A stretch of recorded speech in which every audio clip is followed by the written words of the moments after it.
Off out here. Chick came to me the other day and said, "Quick, I suck your dick for a dozen eggs." I said, "What you do for two?" I get mine from Costco. They give you 3 dozen. I give you 2 for that thing. Man, she sucked my dick and ate my groceries. I'm selling chickens now. Anytime she come over, you gonna get some chickens from me. These ain't When I got out the military, they said Atlanta is the mecca for black people. But when I got up here, they only had 3 hustles: illegal pharmaceuticals, stripping, and the music business. I wasn't in none of those. So I went on and opened my own comedy club and been in the joke-telling business ever since. Jokes. I ain't listen. I thought comedy was gonna win. I support black women. I was so confident, nigga. I fell asleep on the lecture.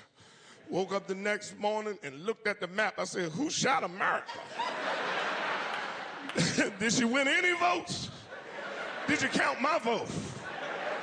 What happened to the AKAs and the Deltas and the Swifties and the Beehives and the Mad Bunnies and the women right to vote? And what happened to them motherfuckers?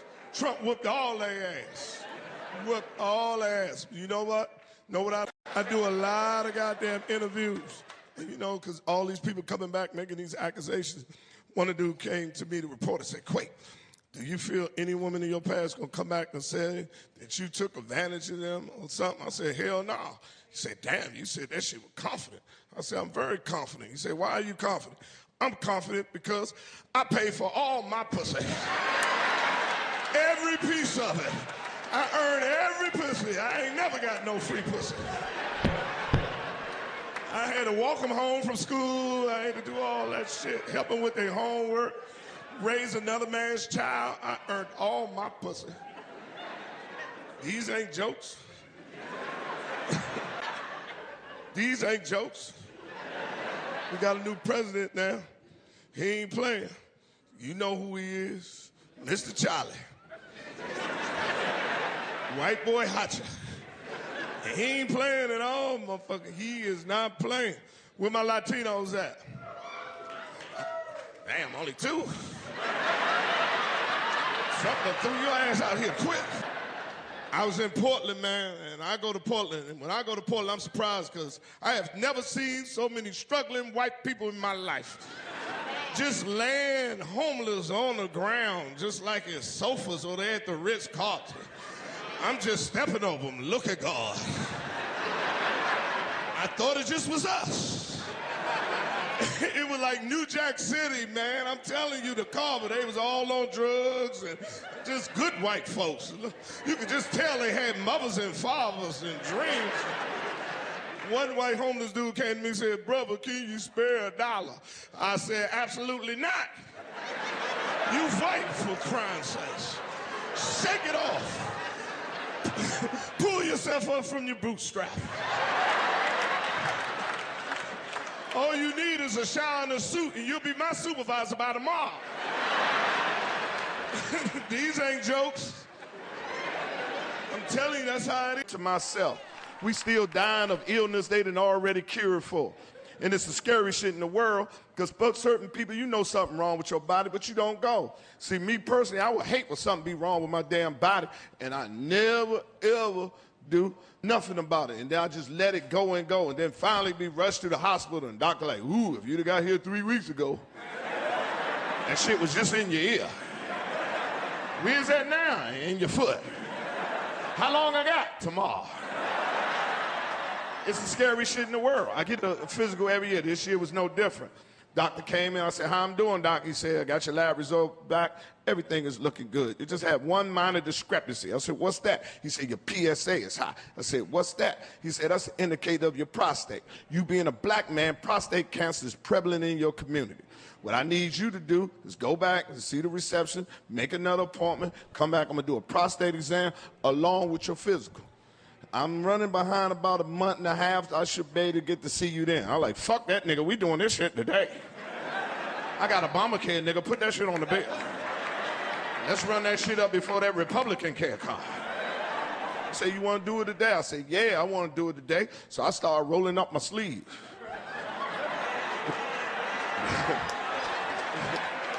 Yeah, he laughed just like that. He said, "Nah, we don't do no prostate exam like that." I said, "How you do it?" He said, "We do that with a rectum exam." I said, "Well, I don't think I got that on my Obamacare." I said, "I don't think Barack could do that shit to me." He said, "Just go in the other room. It's a gown behind the door. Take your clothes off, put the gown on, and come on back out. We can do the procedure." I'm going to tell y'all right now, my people from D.C., I have been rich my whole life. And I'm not talking about monetarily. I'm talking about rich of the blessing of my God. Been on this earth 58 years. I have never spent a night in a hospital. I have never had no surgery. I ain't never had no broken bones other than this wrist right here riding that raglass bike my daddy gave me. So I don't know shit about no hospital. So when he told me go take my clothes off and put the gown on, I did it. And I put the motherfucker on. But it was too small. It wouldn't close. So I stuck my head behind the door and said, "Hey, Doc, I need a bigger gown. This motherfucker ain't going over my stomach." He said, "No, you got it on wrong. Turn it around." I said, "I'll be damned. I know I'm wearing this gown right. Because if it's between my dick and my ass being out, my dick already understands. The ass is always covered. And every part of my body know that rule. If I only got one sock, fuck my foot. That motherfucker going down the crack of my ass. And if we doing a rectum exam, I know I'm wearing this gown right. Because you're going to have to lift this bitch and let me know this about to go down. I ain't just going to leave it open for you to come in there when you feel like it. I don't know what kind of patience you be having with their head down, ass up. But I ain't that kind of patient. I need a head start, a warning. 10, 9, 8. Oh, shit. My ass is getting a little chilly. It must be time for him to do it. So I knew I had the gown on right. So I just walked out there holding my dick. I said, "I'm ready." He said, "I told you got the gown on wrong. Turn it around." I said, "I'll be down."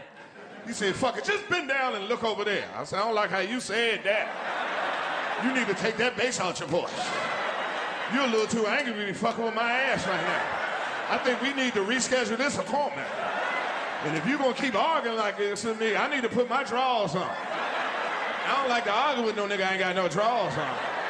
You got your drawers on. Why can't I put my drawers on?"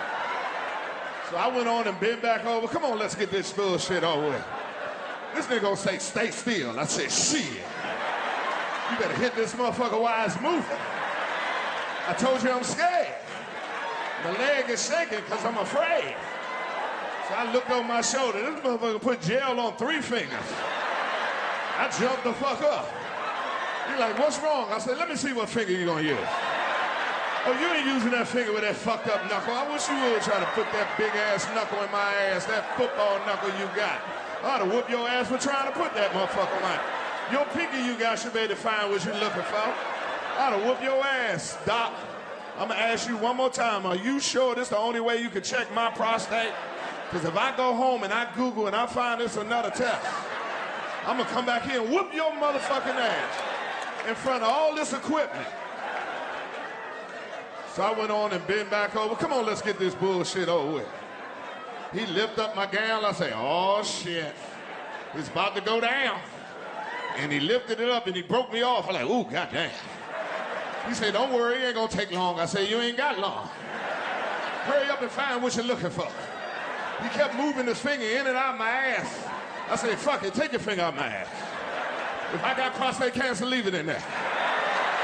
I'm just gonna have to take it up with the Lord. But you ain't just gonna rotate your finger in and out of my ass like this no more, sir. Take your finger out of my ass immediately, sir. Stop right now. No means no, sir."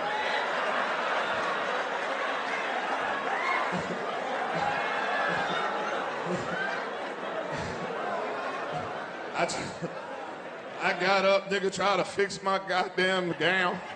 He gonna take the glove off all seductively. One finger at a time. Gonna look me in the face. Give me a box of tissues, tell me, "Wipe yourself off. Pull your drawers up. Follow me in the other room." I said, "This nigga just assaulted me. I've been raped." I went and bought me a Me Too t-shirt. I went all to the meeting. I like, me too, bitches, me too. Y'all gonna hear what happened to me in that doctor's office. I got a story to tell. I left that doctor's office, ass just slippery. Slid all the way to the elevator. Couldn't even look another man in the face. I like, he broke me in there, he broke me in there. See the gay dude, I like, you a soldier. You could take a dick, I couldn't take a pinky. You tough, Twan, you tough. If you taking a dick every night, These ain't just...